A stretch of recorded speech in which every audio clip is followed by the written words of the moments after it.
Chers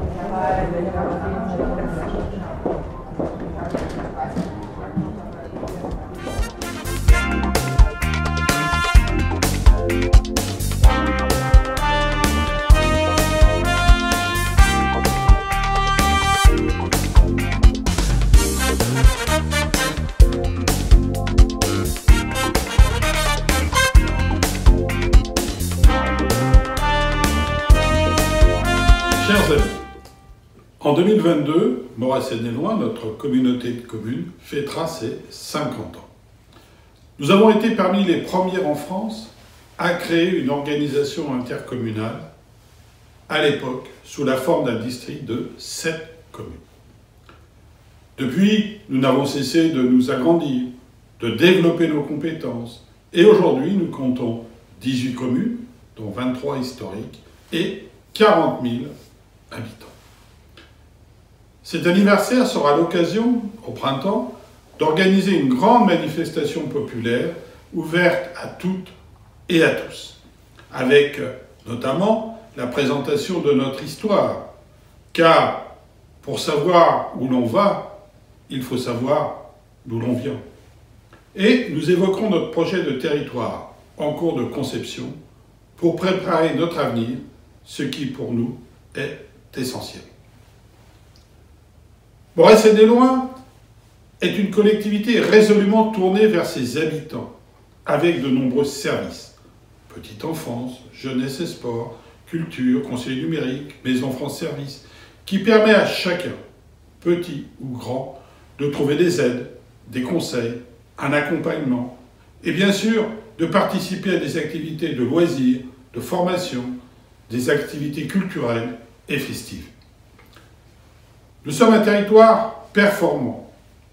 Nous avons déjà pris le virage écologique de la protection de notre environnement et de la réduction des gaz à effet de serre. Plan climat, accompagnement de la conversion énergétique et depuis plusieurs années, le développement de notre pôle de croissance verte sur la zone économique des Renardiers.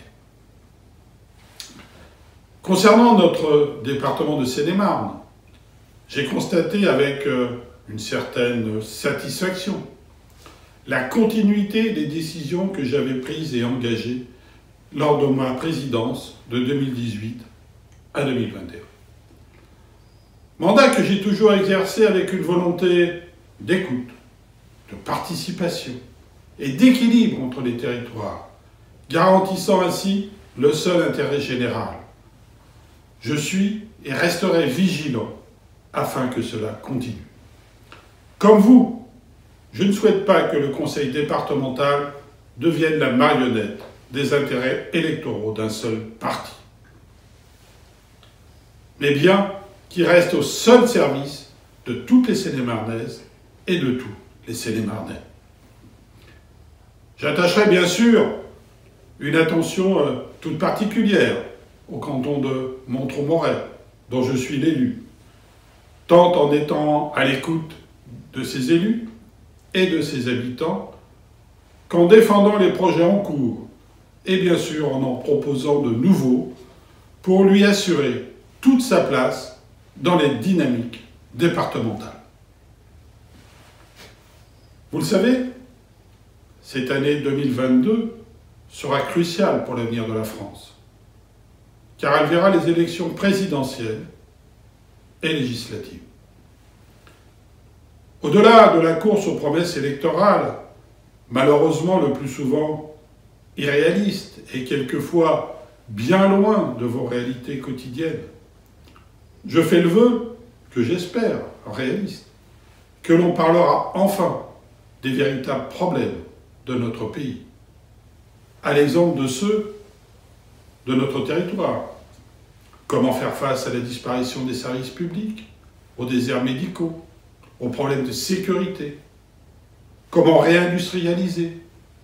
Comment reconstruire une société apaisée où chacun et chacune pourra s'épanouir?